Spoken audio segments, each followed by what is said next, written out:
Our universe should have annihilated itself into nothingness. At the beginning of time, the Big Bang should have created equal amounts of matter and antimatter, perfect mirror images destined to collide and vanish in a flash of energy. That perfect cancellation would have left behind an eternal, featureless void, but it did not happen. We exist, galaxies spin, stars burn, and planets form, all made from the leftover scraps of a cosmic battle where matter somehow won. This is the hidden story behind matter's triumph over antimatter, one of the greatest unsolved mysteries in all of science. By the end of this journey, you will understand the delicate and violent conditions that had to align for anything at all to exist. We will uncover the tiny crack in the laws of physics that allowed our reality to flourish and investigate the cutting-edge experiments hunting for the final answer. How did a universe born in perfect symmetry become so profoundly lopsided? That initial state of perfect symmetry is almost impossible for us to comprehend.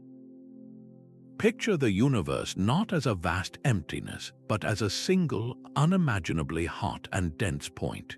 In that first fleeting moment, the four fundamental forces we know today, gravity, electromagnetism, and the strong and weak nuclear forces, were fused into one unified power. In this primordial furnace, energy was so intense that it continuously morphed into pairs of particles and their antimatter counterparts. Electrons and positrons, quarks and antiquarks, they all burst into existence together, born as perfect twins. They were true mirror images in every way, possessing the same mass but opposite electric charges, and like twins destined to collide, they would almost instantly find each other, touch, and vanish back into the pure energy from which they came. This was a frantic, chaotic dance of creation and immediate annihilation, a cosmic engine running in perfect, neutral balance. For every particle of matter created, an antiparticle was also created, and their mutual destruction left no trace behind.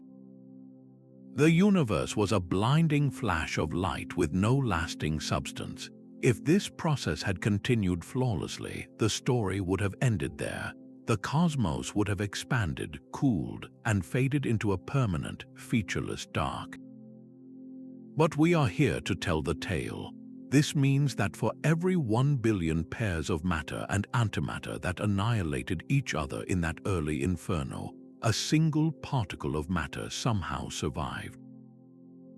1 in a billion. It seems like a tiny, insignificant number, but that tiny surplus, that one unpaired particle in a billion annihilations, is the entire reason for our existence.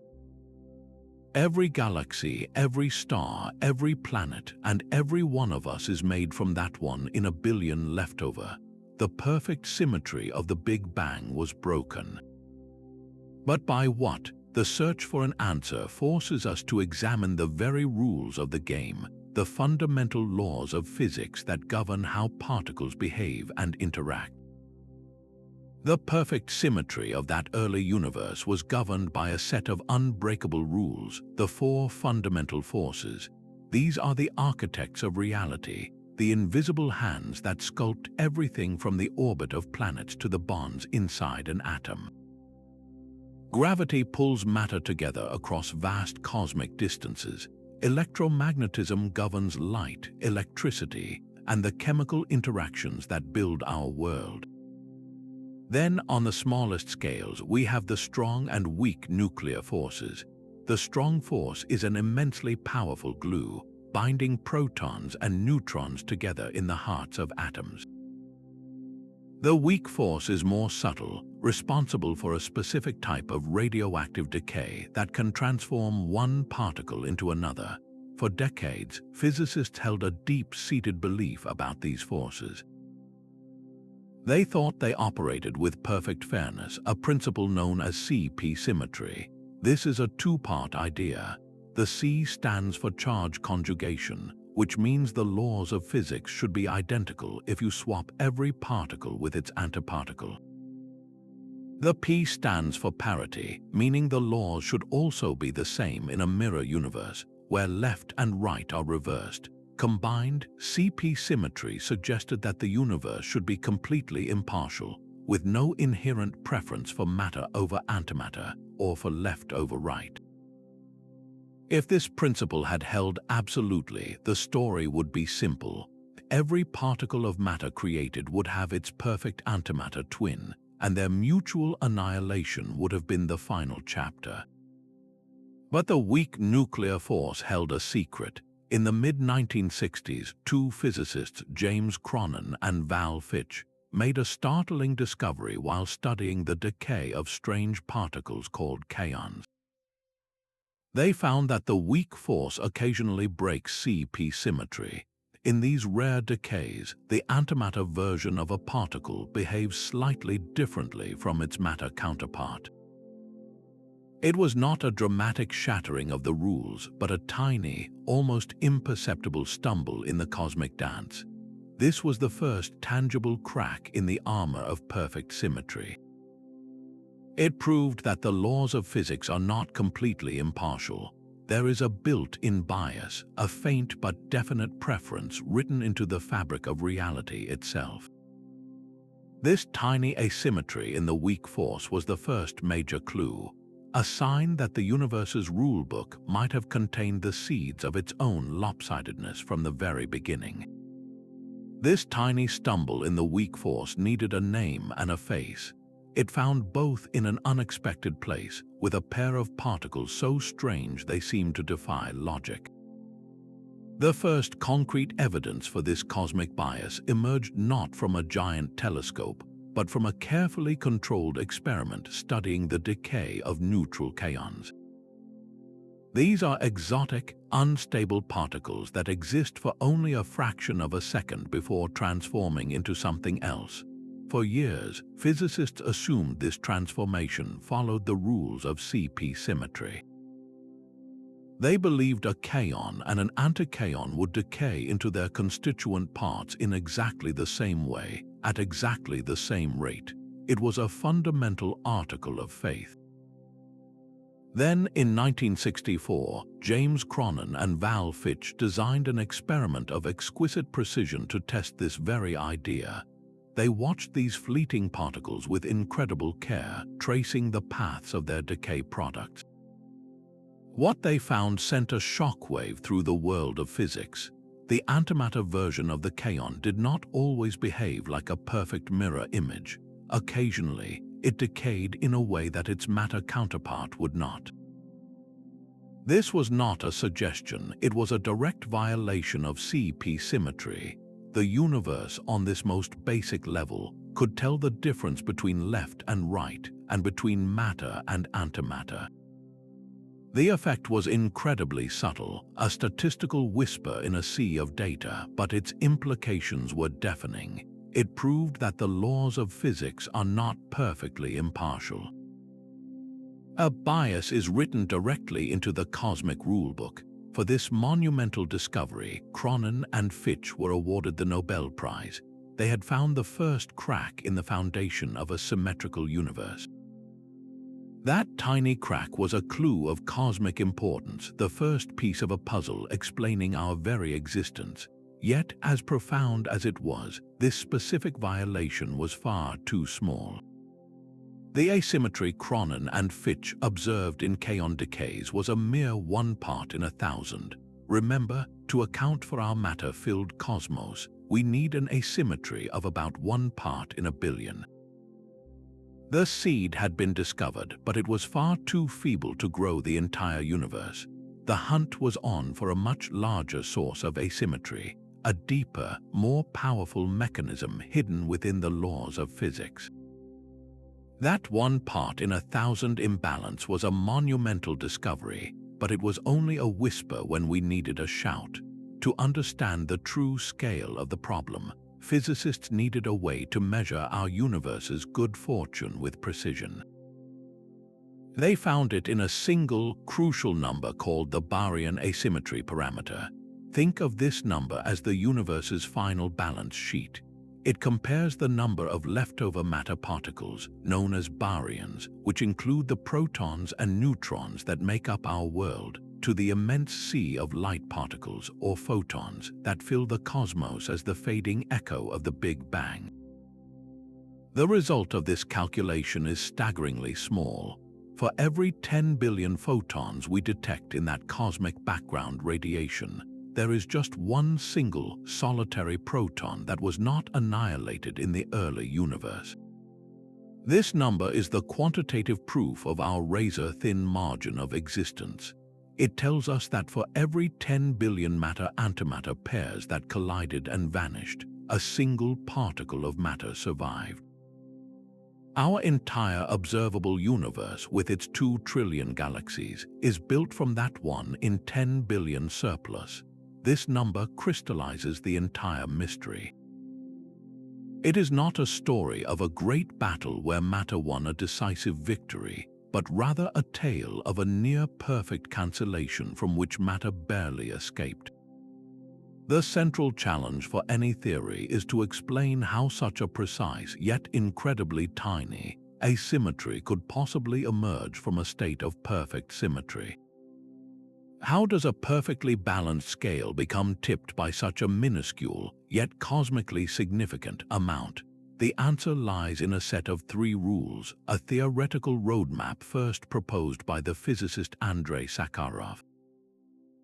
These are now known as the Sakharov conditions, and they outline the exact ingredients necessary for a universe like ours to bootstrap itself into existence. The first condition is the one we have already encountered, a violation of the symmetry between matter and antimatter. The laws of physics must somehow favor the creation of matter over antimatter, even if only by a tiny amount.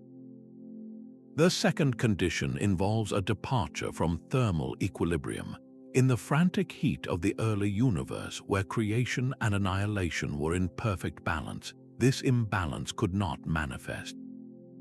The universe needed a moment of cosmic unease, a sudden cooling or phase transition, like water freezing into ice, that would throw the system out of balance long enough for the asymmetry to be locked in permanently. The third and final condition is that the processes responsible must be able to interact with the fundamental building blocks of matter, the baryons, and they must operate over a long enough timescale to have an effect before the annihilations wipe everything out. The weak force violation discovered by Cronin and Fitch satisfies the first condition, but it is far too weak and operates on the wrong types of particles to account for the full asymmetry we observe. The search was now on for a process in the early universe that could meet all 3 of Sakharov's demanding criteria, a process powerful enough to generate our entire reality from a vanishingly small flaw. Sakharov's genius was to frame this cosmic mystery not as a question of what happened, but of what must be possible for it to happen at all. He laid down a set of 3 non-negotiable rules, a cosmic recipe for creating a universe that doesn't simply vanish. The first ingredient is perhaps the most startling. The total number of fundamental matter particles, like protons and neutrons, cannot be a fixed, conserved quantity. In our everyday world, matter seems stable, but Sakharov proposed that in the extreme conditions of the early universe, processes must exist that can actually generate a net surplus of matter over antimatter. This is a violation of baryon number conservation, meaning the universe's ledger of matter particles must be able to change. The second condition brings us back to the crack we already found. There must be a fundamental difference in how the laws of physics treat matter versus antimatter, a violation of C and CP symmetry. This bias ensures that when those matter-generating processes occur, they do not produce a perfectly equal amount of antimatter. One side of the scale must be ever so slightly heavier, but the third condition is the masterstroke that makes the entire mechanism possible.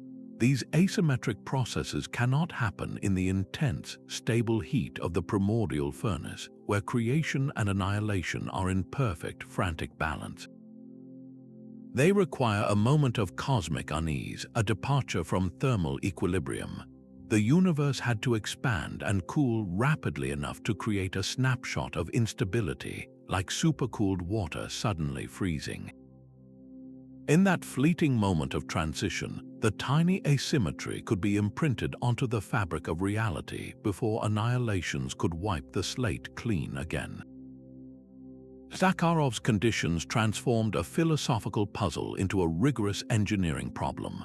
They gave physicists a checklist against which to test every grand theory, from grand unified theories that merge the fundamental forces to the elegant idea of leptogenesis, where asymmetries among lightweight particles like neutrinos are later converted into the matter we see today. His work provided the essential blueprint, but the search for the specific cosmic engine that fulfilled all three conditions had only just begun. Sakharov provided the recipe, but the universe still needed a kitchen. That kitchen was an era of almost incomprehensible violence and change, a theoretical moment known as cosmic inflation. For a fleeting fraction of a second, the universe did not just expand, it exploded in size, doubling its dimensions again and again at a rate far exceeding the speed of light. This was not an expansion into space, but an expansion of space itself, stretching the very fabric of reality. In this furious stretching, any pre-existing structures or imbalances were wiped clean. Any clumps of matter or antimatter that might have existed were pulled so far apart that they could never find each other again. The universe was rendered vast, cold, and nearly empty, a blank canvas wiped smooth. But this void was not truly empty. At the quantum level, a faint fizz of energy persisted, a sea of microscopic fluctuations. As space inflated, it stretched these tiny quantum ripples into cosmic undulations, imprinting them across the entire universe. These stretched ripples would later become the gravitational seeds for everything we see, the blueprints for galaxies and galaxy clusters. Then, just as abruptly as it began, the inflationary period ended. The immense energy that was driving the expansion decayed, flooding the cold, empty universe with a torrent of new particles and radiation. This was the moment of reheating, a second Big Bang in terms of energy, where the universe was suddenly repopulated with a fresh, hot plasma of quarks and antiquarks, electrons and positrons. This is the crucial reset. Inflation scrubbed the slate perfectly clean, ensuring that any asymmetry we observe today could not be a relic from some earlier, forgotten time. The matter that makes up our bodies and our world must have been created after this great reset, during the reheating phase and the moments that immediately followed. The stage was now set, pristine and empty, for the main drama to begin, the process of baryogenesis, the birth of the matter surplus. All the conditions were now in place for Sakharov's rules to finally take effect, for a tiny crack in the laws of physics to be amplified into an entire universe. This pivotal moment, the act of baryogenesis, is where the abstract rules of physics forged our concrete reality. It is the name for the specific event, the cosmic tipping point, when the universe's perfect balance was irrevocably broken. After the great inflationary reset, the cosmos was a seething, ultra-hot plasma of pure energy and newly created particles. In this primordial soup, the conditions were ripe for a process of unimaginable consequence. Theorists propose that this era was populated by incredibly heavy, exotic particles, entities predicted by theories that extend beyond our current understanding of particle physics. These were not the familiar protons or electrons of our world, but colossal, unstable giants, fleeting visitors from a higher energy realm, and it was in their demise that our existence was forged.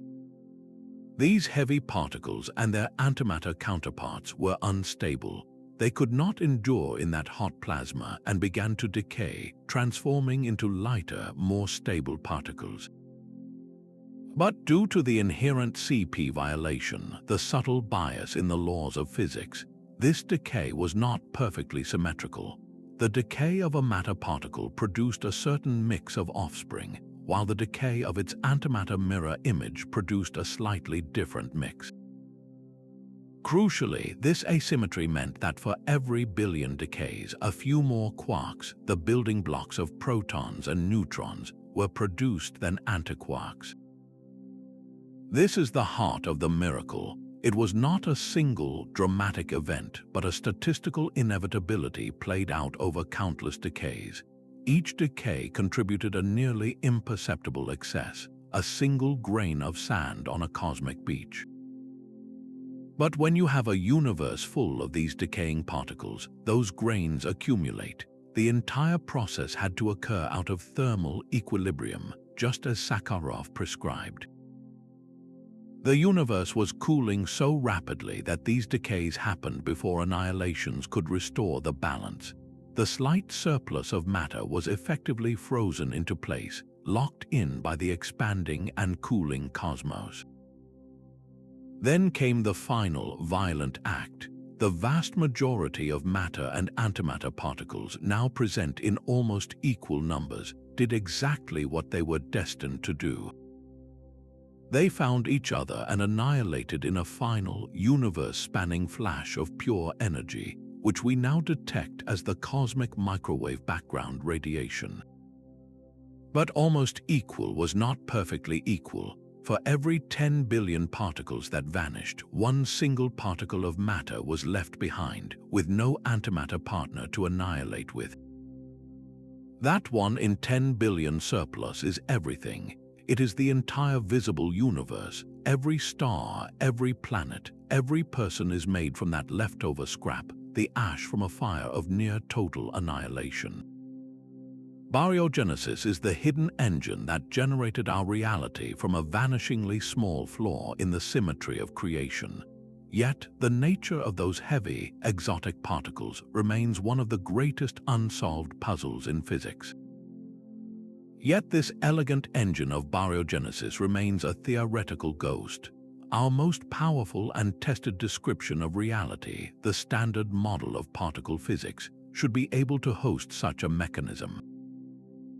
It does, in fact, contain a form of the necessary asymmetry, deep within the mathematics governing how quarks change from one type to another. There is a parameter known as the CKM matrix.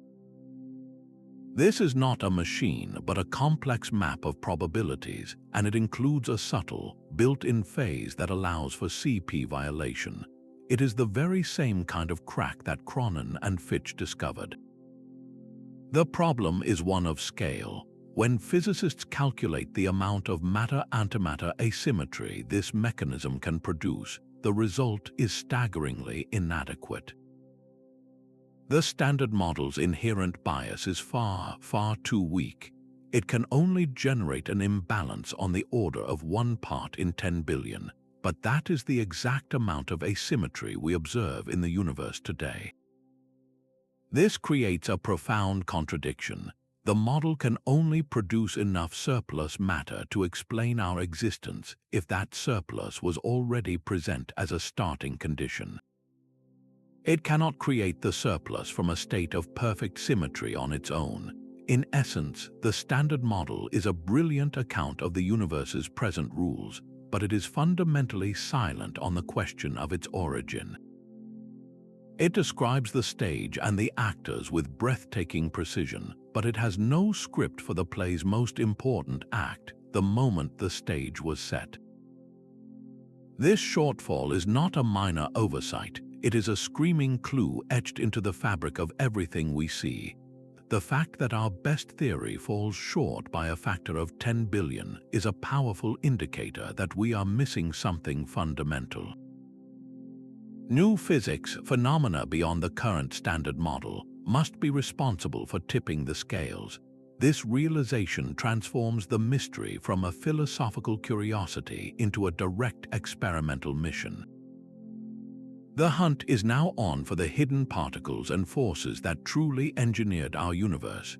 This theoretical ghost demands a physical form, a candidate for the particle that tipped the scales.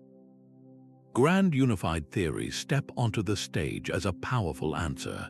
These are not just minor tweaks to our understanding, but revolutionary frameworks that seek to simplify the cosmos. They propose that the three non-gravitational forces, the electromagnetic, weak, and strong nuclear forces, were not always separate. At the unimaginable energies present a fraction of a second after the Big Bang, these three distinct forces merge into one single, unified superforce. A key prediction of these theories is the existence of new, incredibly massive particles, often called X and Y bosons. These would be titans compared to any particle we know, so heavy that they could only be created in the furnace of the very early universe. For a fleeting moment, these X particles and their antimatter counterparts, the anti-X particles, would have been abundant, popping in and out of the energetic vacuum. Their role in the story of our existence is profound. These heavy particles are unstable, and they must decay into the lighter particles that form our world. But here is where the magic happens. Due to the built-in bias of CP violation, the decay of an X particle might favor producing two quarks, the building blocks of protons and neutrons. Meanwhile, the decay of an anti-X particle might favor producing two antiquarks.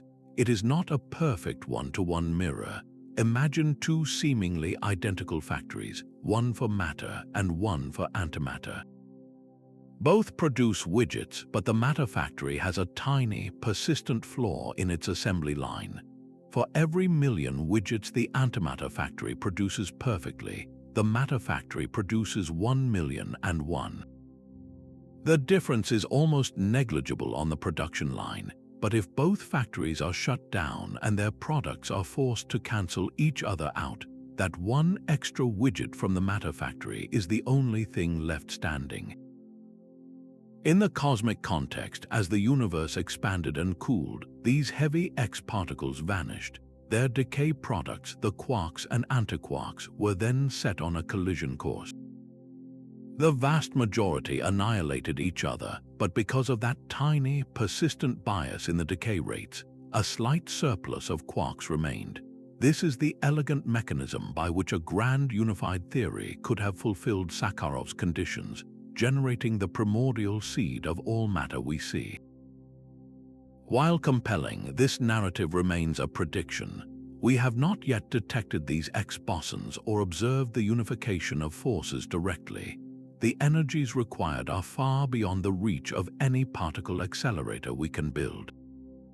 The search for their fingerprints continues, pushing our experimental ingenuity to the absolute limit. But what if the seeds of our existence were not sown by the heavy particles of grand unification, but by the lightest and most ghostly particles we know? An elegant alternative theory, known as leptogenesis, proposes exactly that. It shifts the entire narrative away from the familiar world of quarks and protons to the enigmatic realm of leptons, the family of particles that includes electrons and, most importantly, neutrinos. This theory suggests the initial asymmetry did not begin with matter, but with something even more fundamental. The story starts with a hypothetical character, a heavy, right-handed neutrino. In our current understanding, the known neutrinos are incredibly light, almost massless, and only interact via the weak nuclear force and gravity, making them famously difficult to detect. Leptogenesis proposes that in the extreme energy of the early universe, a much heavier cousin of these neutrinos existed. These heavy neutrinos were unstable, and just like the X particles of grand unified theories, they decayed.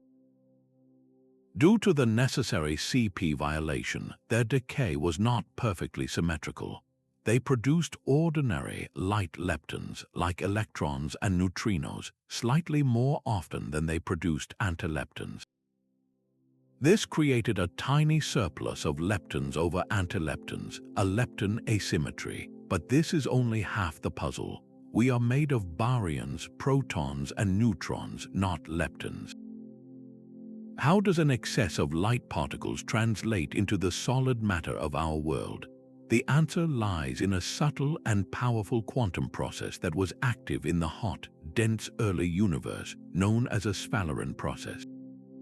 Think of this as a cosmic converter, a natural mechanism that can transform a lepton number into a baryon number. In the seething plasma of the early cosmos, these Sphalerine processes were constantly at work, effectively taking the small imbalance in the lepton sector and transferring it into an imbalance in the quark sector. The lepton asymmetry was thus recycled, becoming the baryon asymmetry that defines our universe. It is a cosmic alchemy that turned a ghostly neutrino imbalance into the very substance of stars and planets. The true beauty of leptogenesis is how it connects two of the greatest mysteries in physics into a single, elegant framework. The existence of these heavy, right-handed neutrinos not only provides a mechanism for creating the matter asymmetry, it also naturally explains why the ordinary neutrinos we detect have such tiny, but non-zero masses. This is a profound connection, suggesting that the answer to why we exist at all is intimately tied to the properties of the most elusive particles in nature. Leptogenesis weaves a compelling story, but like all grand theories of the early universe, it awaits definitive proof. The hunt for the fingerprints of these processes continues, pushing our detectors to perceive the faintest whispers from the dawn of time. The ghostly neutrino, long dismissed as a nearly massless spectator, turned out to be a central character in the cosmic drama. For decades, the standard model of particle physics treated neutrinos as massless entities, zipping through the universe at almost the speed of light without a hint of heft.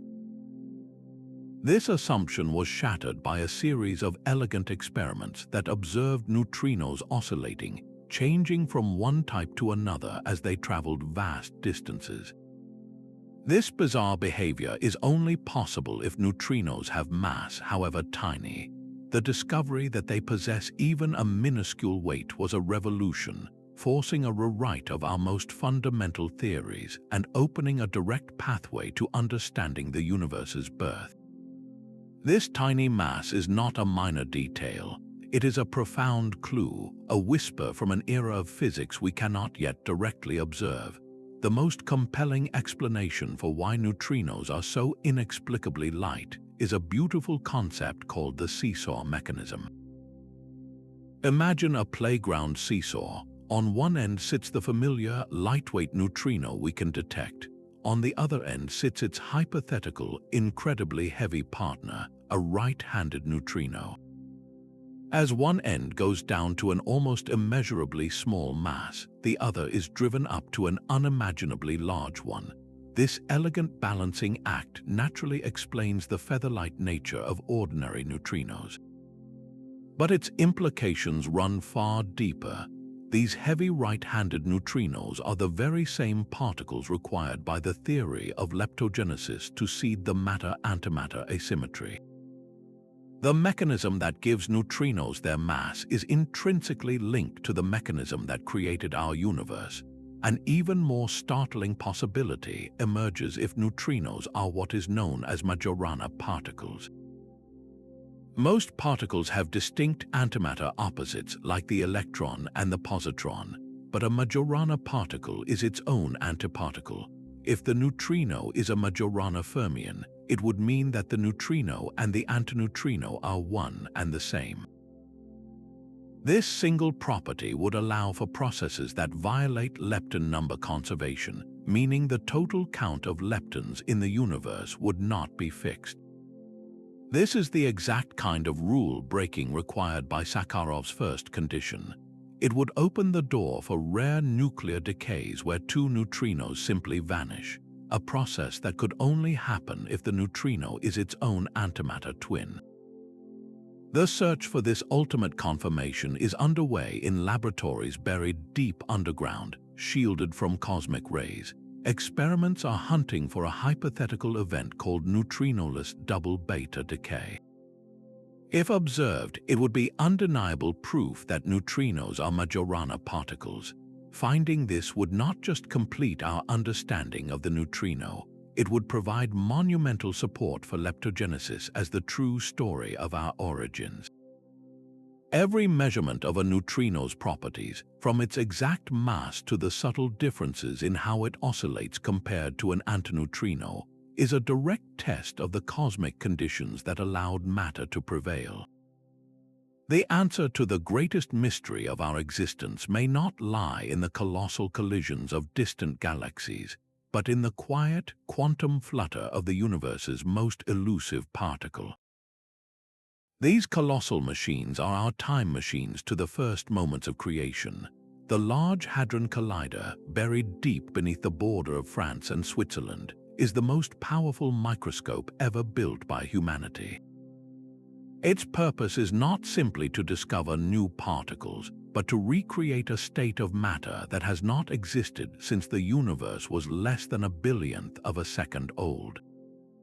Inside its 27-kilometer circular tunnel, protons are accelerated to within a whisper of the speed of light and then forced to collide head-on. In the heart of the massive detectors that surround these collision points, temperatures momentarily soar to levels trillions of times hotter than the core of our Sun. For a fraction of a heartbeat, the energy of that impact condenses into new forms of matter, briefly resurrecting the exotic particles that once filled the primordial fireball. It is in these fleeting, microscopic firestorms that physicists hunt for clues. They sift through the debris of countless collisions, searching for anomalies, for particles that decay in an unexpected way, or for a subtle preference in how matter is produced compared to antimatter. Each unusual event is a potential footprint of the new physics we so desperately need. The triumphant discovery of the Higgs boson in 2012 was a monumental validation of this approach, confirming a decades-old prediction about how particles acquire mass. But the hunt for the source of the matter-antimatter asymmetry is an even greater challenge. The LHC has been searching for predicted particles like supersymmetric partners, which could provide both a candidate for dark matter and a new, powerful source of CP violation. So far, these superpartners have remained elusive, yet this absence of evidence is itself a form of guidance. It tells theorists that their most elegant models might be wrong, forcing them to refine their ideas and explore more exotic possibilities. Every collision that does not produce a superpartner narrows the range of energies where such a particle could be hiding, slowly but surely charting the unknown territory of high-energy physics. The collider is methodically mapping a dark forest, and while we have not yet found the specific tree we are looking for, we are learning which parts of the forest are empty, bringing us closer to the spot where the truth must be hiding. While giant colliders recreate the primordial fire, another approach listens for a whisper. Across the world, specialized laboratories are not focused on brute force, but on finesse. These are the B factories, and their mission is to measure the universe with near impossible precision. Instead of hunting for entirely new particles, they scrutinize the behavior of known ones with such intense focus that they can detect imbalances smaller than a single grain of sand on a cosmic scale. The star of this show is a particle called the B meson, a fleeting entity that contains a bottom quark, one of the heaviest fundamental building blocks. B mesons are ideal for this investigation because they are inherently unstable, decaying rapidly into other particles, and their behavior is exquisitely sensitive to the subtle differences between matter and antimatter. The factories, like the Bell 2 experiment in Japan, are production lines for these particles. They generate enormous numbers of B mesons and their antimatter twins, anti-B mesons, and then watch them with the patience of a cosmic watchmaker. The goal is to track the exact ways in which a B meson decays compared to an anti-B meson. Do they transform into the same set of daughter particles at precisely the same rate, or is there a tiny, persistent difference in their life cycles? This is a direct test of CP violation, the very crack in reality we need to explain our existence.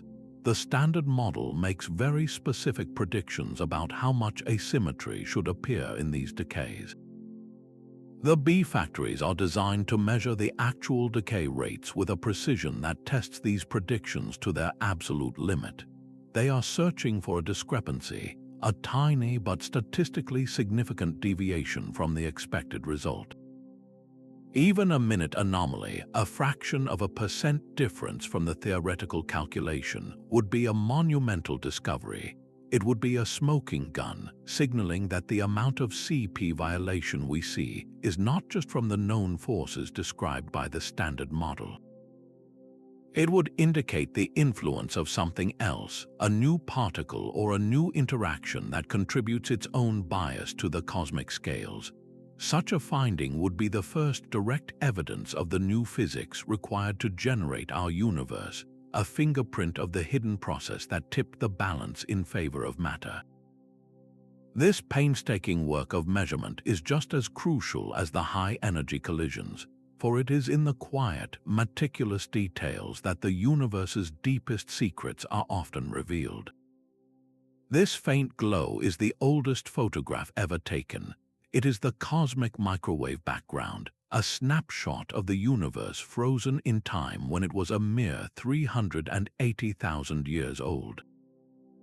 This is not a picture of stars or galaxies, for none existed. It is an image of the cosmos itself, a baby picture showing a hot, dense, and nearly uniform sea of plasma, glowing with the heat of its own creation.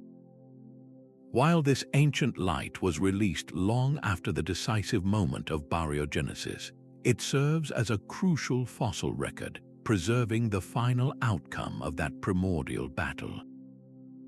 The tiny temperature variations, those speckles of slightly warmer and cooler regions seen in the Planck satellite's map, are not random noise. They are the gravitational seeds from which all cosmic structure would eventually grow, the blueprints for future galaxies. But encoded within these subtle fluctuations is a number of profound importance, the precise density of ordinary matter in the early universe. By analyzing this pattern with exquisite care, cosmologists can calculate the baryon asymmetry parameter with a precision that would be impossible by any other means. They can count the number of protons that survived the Great Annihilation relative to the number of photons left behind. The answer they find is the same 1 in 10 billion ratio that defines our existence. This measurement is the ultimate judge and jury for any theory of baryogenesis.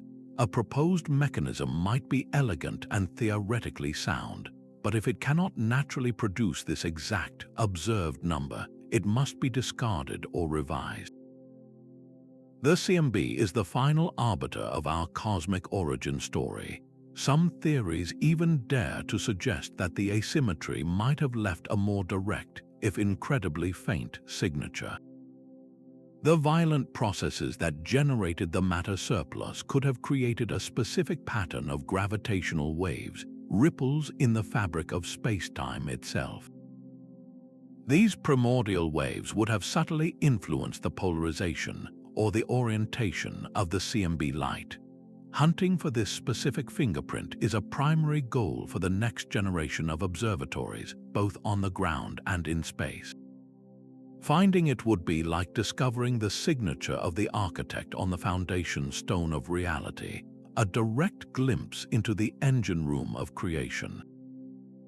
Yet the cosmic silence is itself an answer. If the asymmetry were merely a local phenomenon, a quirk of our galactic neighborhood, then vast domains of antimatter should exist elsewhere.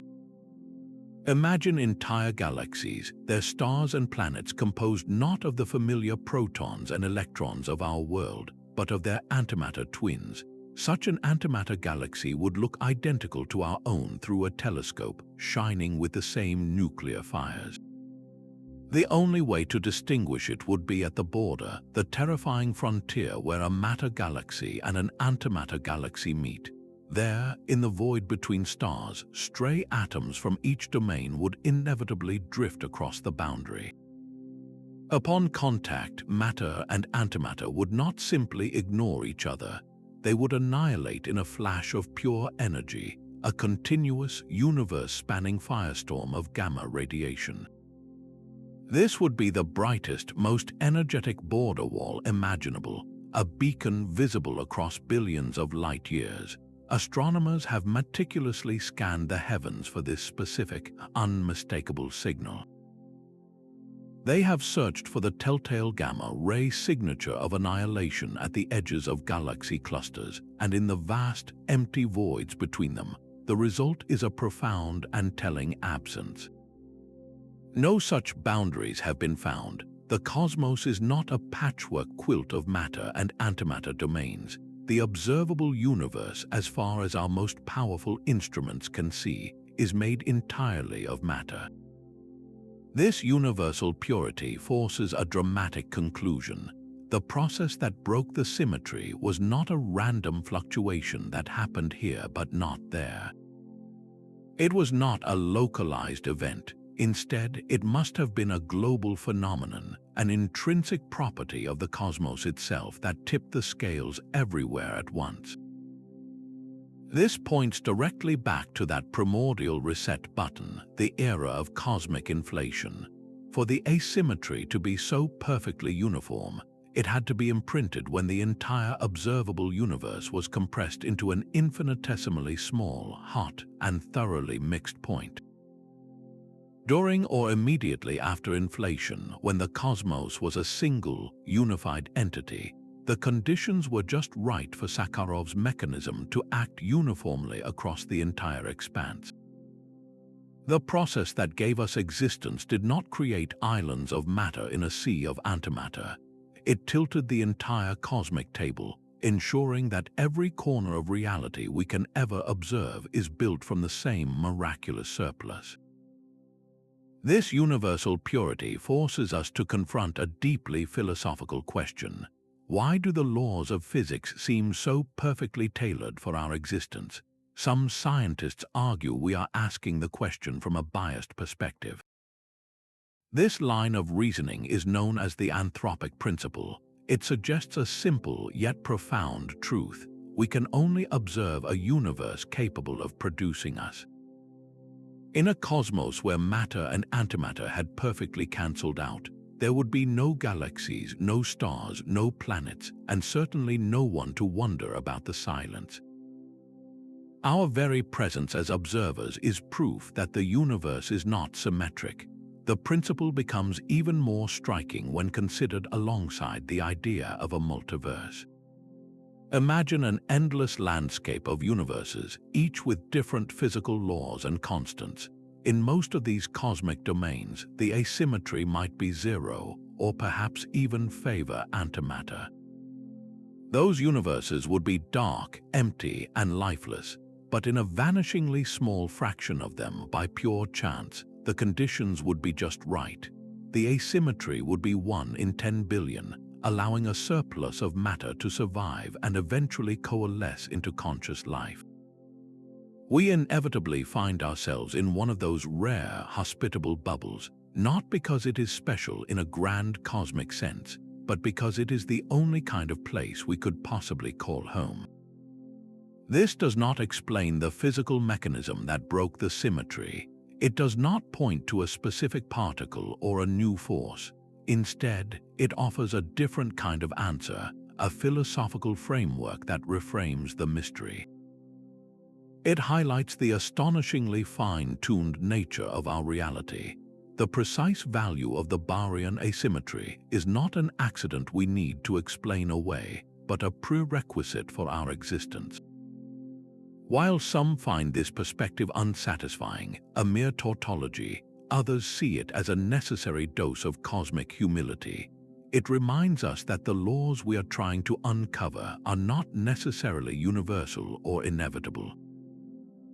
They are simply the local bylaws of our particular cosmic neighborhood, the unique recipe that allowed for us to be here, asking the question in the first place. This elegant connection hints at a universe that solves its puzzles with breathtaking economy.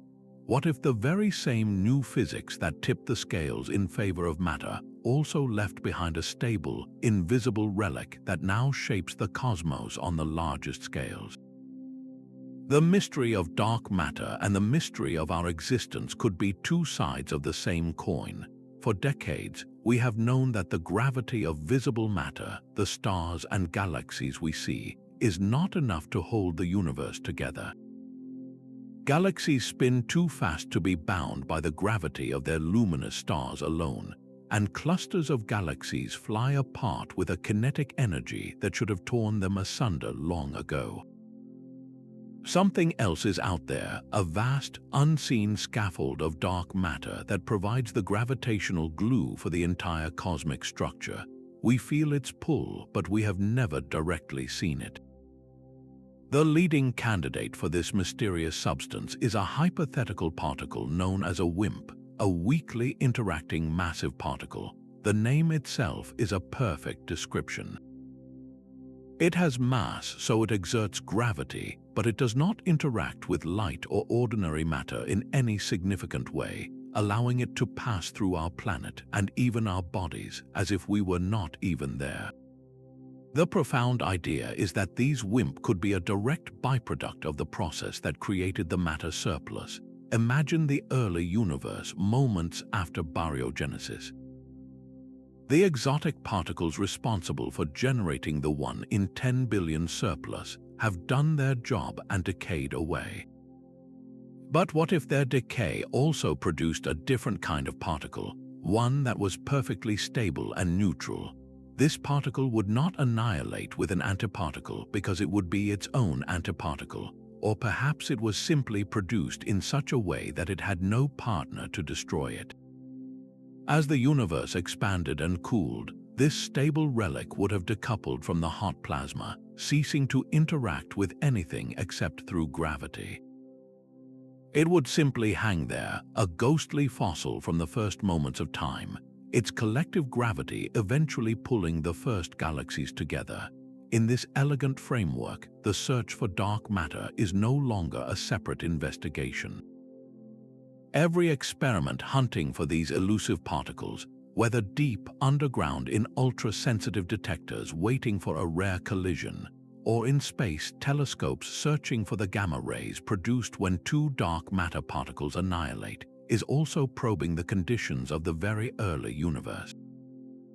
Finding a WIMP would not just tell us what dark matter is, it could reveal the identity of the particle that made our existence possible.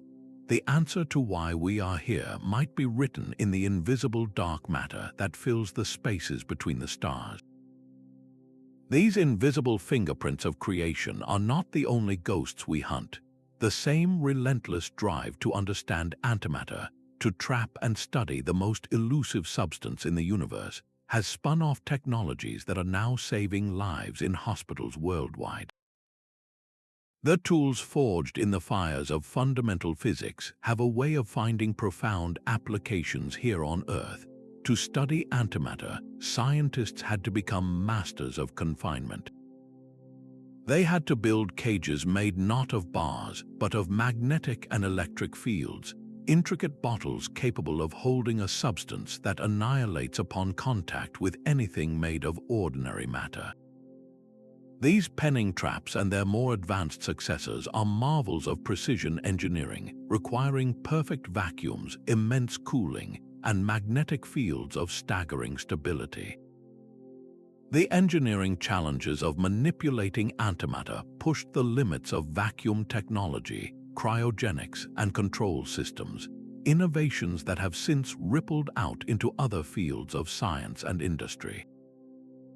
But the most direct and life-changing application is in the realm of medical imaging. A positron emission tomography, or PET, scanner is, in essence, a controlled antimatter annihilation chamber built for the human body.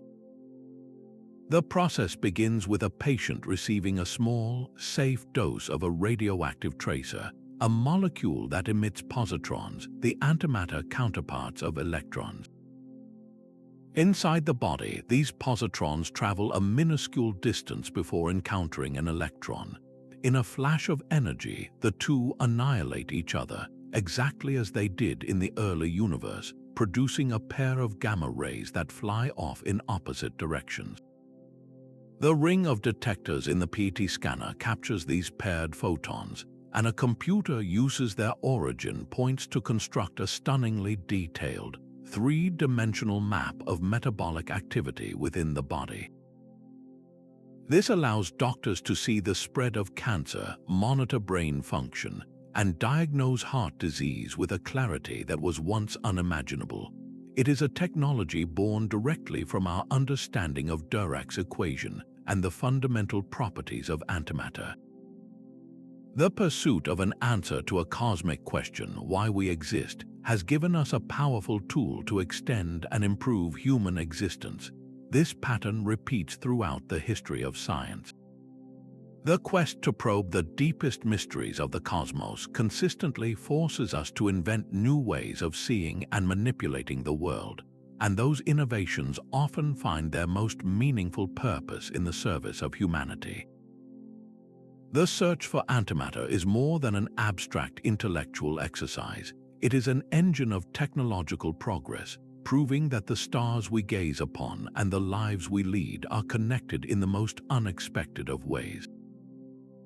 This same annihilation that forged our universe could one day propel us to the stars. The ultimate energy source is not hidden in some distant nebula, but written into the very equation that defines our reality, E equals mc². Matter-antimatter annihilation is the pinnacle of energy conversion, a process 100% efficient. In a chemical rocket, the burning of fuel converts less than 1% of its mass into usable energy. A nuclear reactor might manage a few percent, but when a particle of matter meets its antimatter twin, their entire mass is transformed into pure, explosive energy. A single gram of antimatter reacting with a gram of matter would release energy roughly equivalent to the atomic bomb dropped on Nagasaki. For spacecraft, this represents a theoretical revolution. A manned mission to Mars could be fueled by mere milligrams of antimatter, reducing a journey of months to a matter of weeks. Interstellar travel, a voyage spanning light years that would take millennia with conventional propulsion, suddenly enters the realm of distant possibility. The dream is to harness a controlled, sustained annihilation, channeling the resulting energy into a focused exhaust that could push a starship to a significant fraction of the speed of light. Yet this dream is separated from reality by challenges of almost unimaginable scale. Our current production of antimatter is measured in atoms, not grams. To create a single gram of antimatter with today's technology would require more energy than humanity currently consumes in decades, and the cost would be measured in trillions of dollars. And then there is the problem of storage. Containing this perfect fuel requires a perfect prison, a magnetic bottle of incredible complexity where not a single atom of normal matter can intrude. A single flaw, a momentary loss of containment, would result in a catastrophic explosion. While antimatter propulsion does not solve the cosmic mystery of why matter exists, it powerfully illustrates the dual nature of this fundamental physics. The same process that nearly erased the universe in its first moments holds the key to humanity's greatest future ambitions. It is a reminder that the forces which dictate our origins may also one day guide our destiny. This incredible stability of the proton is something we take for granted. It is the bedrock of our material world, the immutable particle from which every atom in our bodies is built. Yet, according to the very theories that might explain our existence, this stability is an illusion. If Sakharov was correct, and the total number of baryons is not a fixed, sacred number, then the proton cannot last forever. Grand unified theories predict that the proton, a cornerstone of matter, should be capable of decaying into lighter particles like a positron and a pion, over timescales so vast they defy comprehension. We are not talking about millions of years, but periods longer than the current age of the universe. To test this staggering idea, scientists have built the most patient experiments on Earth. Deep within a mountain in Japan, shielded from the constant rain of cosmic rays, lies the Super Kamiokande detector. It is a colossal cylinder filled with 50,000 tons of ultra-pure water, lined with over 11,000 golden eyes, photomultiplier tubes waiting to catch a single, telltale flash of light. The experiment is a cosmic vigil, watching for the extremely rare event of a single proton within one of the water's countless atoms spontaneously decaying. The signature would be unmistakable, a sudden burst of light from a single point with a specific energy, an event that cannot be explained by any known background process. After decades of watching, the water remains dark. Not a single confirmed proton decay has been seen. This profound silence is a result of immense importance. It tells us that if the proton does decay, its lifetime is far, far longer than the simplest grand unified theories predicted. The universe has handed us a paradox. We need a process that can violate baryon number conservation dramatically in the hot, dense early universe to create us. But that same process must be almost completely shut off in the cold, sparse universe of today to ensure our continued existence. This forces theorists to build more sophisticated models, ones where the forces that allowed protons to effectively transform in the primordial furnace are now locked away, suppressed by the universe's expansion and cooling. The empty detector is not a failure. It is a guidepost narrowing the path toward a deeper truth and reminding us that the answer to why we are here is written not only in what the universe does, but also in what it refuses to do. Gravity's profound weakness is a mystery that haunts the very foundations of physics. The electromagnetic force is stronger by a factor of 1 followed by 36 zeros. This is not a small difference, it is a chasm so vast it defies ordinary explanation.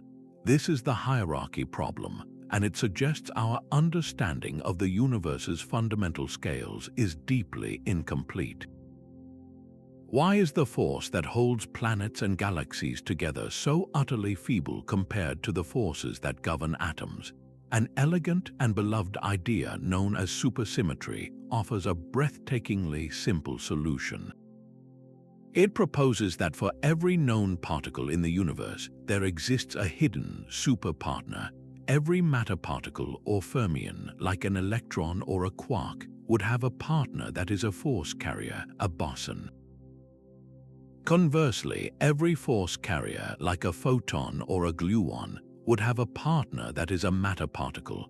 This beautiful symmetry would effectively cancel out the extreme quantum fluctuations that make gravity appear so weak, solving the hierarchy problem with mathematical grace. But the implications for our existence are even more profound. Supersymmetry would more than double the number of elementary particles, introducing a whole new zoo of heavy, unstable superpartners. These particles would have been abundant in the hot early universe, and their decays would be ripe with new possibilities for CP violation. Unlike the tiny effect in the standard model, supersymmetry could provide powerful new mechanisms for generating the matter-antimatter asymmetry, potentially creating just the right surplus we observe. For decades, this theory was a beacon of hope for physicists. Yet, the Large Hadron Collider has searched meticulously for these superpartners and has found none. Their continued absence is a significant challenge, forcing the energy range where they could be hiding to be pushed to higher and higher scales. This non-discovery is not a death knell for the idea, but it has certainly dimmed its luster. Many theorists now hope that future colliders with even greater energies might finally reveal this hidden symmetry of nature. The dream persists because the payoff would be immense, offering not just an answer to the hierarchy problem, but a whole new set of characters to star in the drama of baryogenesis. Beneath the apparent order of the cosmos lies a fundamental randomness. In the first fleeting instance, the universe was a seething ocean of energy so intense that the very concept of a vacuum was meaningless. Empty space was not truly empty, but a turbulent quantum foam. Here, the principle of uncertainty allowed for a bizarre and continuous dance. Pairs of virtual particles, a particle and its antiparticle, would spontaneously blink into existence, borrowing energy from the void for a moment so brief it is almost impossible to measure, only to collide and vanish back into nothingness, repaying their energy debt. This is not just a theoretical idea, it is a verified phenomenon of quantum mechanics that happens everywhere all the time. But in the calm universe of today, these fluctuations are microscopic and transient. In the unimaginable density of the Big Bang, they could be everything. The energy of the primordial fireball was so immense that these quantum fluctuations were not tiny ripples, they were titanic waves. A virtual particle pair could be boosted with enough energy to avoid immediate annihilation, becoming real particles with a lasting presence. Most of these pairs would still find each other and vanish, but in such a chaotic environment, the perfect balance could be broken. Imagine a vast, perfectly flat sheet of ice representing a universe of perfect symmetry. Now, picture a single water droplet falling onto its surface. For a moment, it creates a tiny dimple, a local imperfection. In the frantic conditions of the early universe, a similar, random fluctuation could have occurred. A region of space might have experienced a slightly larger than average fluctuation, creating a tiny, temporary surplus of matter over antimatter. Normally, this bubble of asymmetry would have been instantly smoothed out by the surrounding annihilations. But it had a cosmic ally, the period of inflation. If this random fluctuation happened just as inflation was beginning, its fate was sealed. The sudden, exponential stretching of space would have taken that microscopic quantum event and inflated it to a scale beyond comprehension. The tiny dimple on the sheet of ice was suddenly stretched into a continent-sized basin. What was once a local statistical anomaly became the defining feature of an entire universe. The region that underwent inflation became everything we can now observe, and its initial condition, that one lucky roll of the quantum dice, was imprinted across the entire cosmos. This idea offers a profound and humbling possibility. The dominance of matter in our universe, the very reason for our existence, might not be the result of an inevitable law, but a frozen accident. A single, random quantum fluctuation in the first fraction of a second became the seed for every galaxy, star, and planet. It connects the weird, probabilistic rules of the quantum world to the grand, deterministic history of the cosmos, suggesting that our reality is built upon a foundation of ultimate chance. The energy required to witness baryogenesis firsthand is almost beyond imagining. The decisive moment likely unfolded when the universe was a seething plasma at temperatures 1 trillion times hotter than the core of our sun, a realm of energy we simply cannot recreate. Our most powerful machine, the Large Hadron Collider, smashes particles together with staggering force, yet it only scratches the surface of that primordial inferno. It is like trying to reconstruct the entire history of a forest fire by studying the chemical composition of a single, cooled ember. The fundamental events that saved the universe from self-destruction occurred at energy scales so high they might as well be on another plane of existence. This immense gap is the central challenge of modern physics. We are forced to become cosmic detectives, piecing together the story of the universe's birth from the cold, quiet clues it left behind. We cannot travel back in time to witness the great annihilation, so we must infer what happened by examining the final product with exquisite care. This forces an incredible ingenuity. Physicists rely on a triad of indirect methods. They push precision measurements at facilities like the bee factories to their absolute limits, searching for any tiny deviation from the standard model's predictions.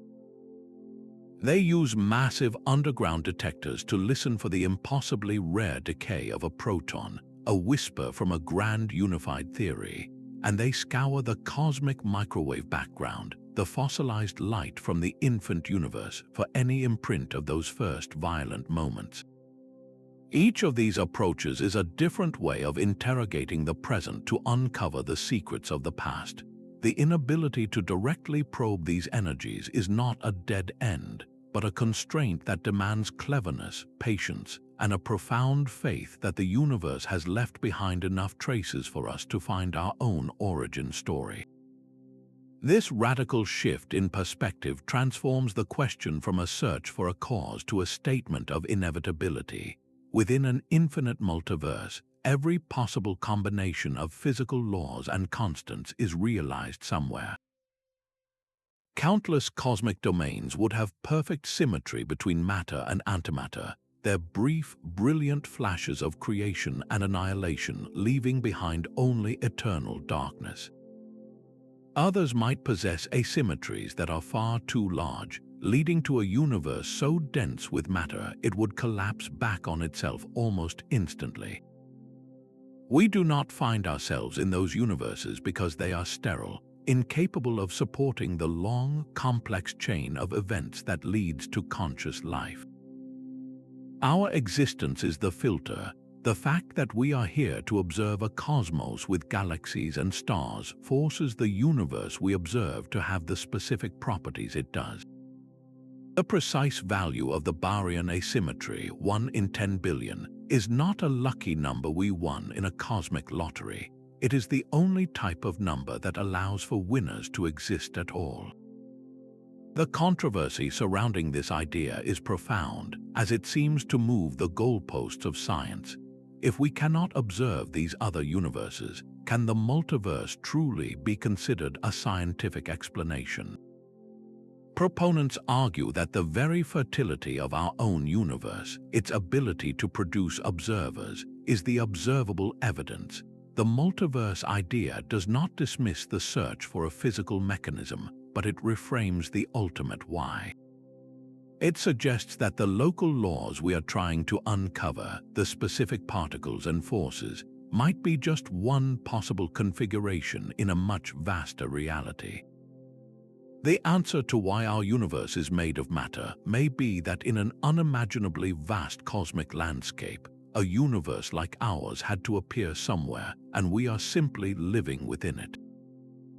The mystery of our existence cannot be solved by a telescope or a microscope alone. It demands a conversation between two seemingly separate fields of science, a dialogue between the study of the impossibly vast and the infinitesimally small. Cosmology provides the grand stage, the sweeping narrative of an expanding and cooling universe. It tells us the precise temperature and density of the cosmos at each fleeting moment after the Big Bang, setting the strict timetable for when any particle process could have tipped the scales. Particle physics, in turn, supplies the actors for this cosmic drama. It defines the characters, their properties, and the rules of their interactions. The hypothetical heavy neutrinos or the X-bosons of grand unified theories are meaningless without the cosmological context that gave them their brief moment to shine. Their masses and lifetimes had to be perfectly synchronized with the universe's rapid expansion. If these particles decayed too quickly, their asymmetric effects would have been wiped away by subsequent annihilations. If they persisted for too long, the universe would have cooled past the point of no return, freezing it in a state of perfect symmetry. This is not a vague collaboration but a precise lock and key relationship. The cosmology defines the lock, the specific conditions of the early universe, and particle physics must provide the key, a mechanism that fits those conditions exactly. Every new particle discovered or ruled out by an experiment like the Large Hadron Collider directly reshapes our models of the universe's first second. Conversely, every new, precise measurement of the cosmic microwave background places tighter constraints on what those particles could have been. This interplay transforms the search from a collection of isolated puzzles into a single, unified investigation. The greatest mystery of why we are here forces us to see the universe as a whole, where the laws governing the smallest bits of matter are inextricably linked to the destiny of the entire cosmos. The dramatic potential of antimatter annihilation has made it a favorite plot device for storytellers. Visions of starships powered by glowing containers or catastrophic weapons that could erase cities fuel our imaginations. This portrayal, while gripping, creates a significant gap between science fiction and scientific fact. The core truth is the energy release, a consequence of Einstein's famous equation, is indeed the most efficient process known. But the leap from that principle to a practical energy source or weapon is a chasm of almost unimaginable scale. Consider the sheer difficulty of production. Our most advanced facilities, like those at CERN, produce antimatter in quantities measured in individual atoms. To accumulate just one single gram of positrons would require running the entire antimatter factory at CERN for millions of years, consuming more energy than the entire planet uses in a century. The energy investment to create it would vastly exceed the energy we could ever hope to get back from its annihilation. Storage presents an equally formidable challenge. Containing antimatter requires an ultra-high vacuum, powerful magnetic fields, and extreme precision, as any contact with the walls of its container would result in immediate annihilation. A science fiction superweapon would require not only a massive stockpile but a perfectly reliable containment system, a single point of failure with consequences far more severe than any conventional explosion. Another persistent idea is that antimatter might possess antigravity properties, that it would fall up instead of down. This notion stems from its status as a perfect mirror image, leading some to wonder if its gravitational interaction could also be reversed. The vast majority of physical theories, however, predict that gravity affects matter and antimatter in exactly the same way. Mass curves spacetime, and antimatter has mass, so it should follow the same geodesics. To settle this fundamental question, experiments like EGIS at CERN are meticulously designed to observe the path of neutral antihydrogen atoms in Earth's gravitational field. While a surprising result would revolutionize physics, the expectation is that antimatter will fall just like ordinary matter. Dispelling these myths is not about dismissing wonder, but about redirecting it toward the true marvel. The real power of antimatter research lies not in fictional weapons, but in the profound truths it reveals about the nature of our universe and the incredible conditions that allowed it, and us, to exist at all. This profound cosmic puzzle is more than a scientific challenge. It is a gateway to wonder. The question of why anything exists at all resonates with a deep human curiosity that begins in childhood. When students learn that the very atoms in their hands are survivors of a near-total annihilation in the first moments of time, abstract physics becomes a personal story. Presenting this mystery in a classroom is not about delivering a final answer, but about opening a door, It transforms science from a static list of facts in a textbook into a living, breathing detective story where the next clue could be discovered by anyone in the room. It shows that the biggest questions are still open, inviting the next generation to join the search. Documentaries and public lectures that tackle this topic perform a vital service, translating the complex mathematics of baryogenesis into a narrative of cosmic survival. They make the invisible forces and exotic particles tangible, helping the public visualize the primordial fireball and the delicate balance that allowed our universe to flourish. This engagement is crucial, for it builds a foundation of support for the fundamental research that drives our understanding forward. The large colliders, the deep underground laboratories, and the space telescopes are not cheap, and their value is not always immediately obvious. But by sharing the story behind the science, we demonstrate that this pursuit is about more than just particles. It is about uncovering the origin of our very reality. Every child who looks up at the stars and wonders why they are made of matter and not antimatter represents a potential future physicist, an engineer, or an informed citizen who values the quest for knowledge. This mystery reminds us all that science is the most powerful tool we have for answering the ultimate questions, and that its greatest discoveries often lie just beyond the edge of what we currently know. When we assemble these diverse clues, a single, powerful story comes into focus. The cosmic microwave background, the empty search for antimatter galaxies, and the subtle asymmetries in particle decays are not separate puzzles. They are different chapters of the same epic. The narrative begins with a universe of perfect, sterile symmetry. Then, as space itself stretched and cooled, a hidden door opened. Through that door, a new set of rules briefly took effect, rules written in a physics we have not yet fully discovered. Within that fleeting window, a mechanism, perhaps involving colossal particles from a grand unified era or the decay of ghostly heavy neutrinos, operated with a tiny but crucial bias. It treated matter and antimatter not as perfect equals but with a barely perceptible preference. For every 10 billion antiquarks produced, it created 10 billion and 1 quarks. This minuscule surplus, this one extra grain of sand on a beach of annihilation, was all that was needed. The universe then cooled past the point of no return, locking in this imbalance. What followed was the final, fiery act.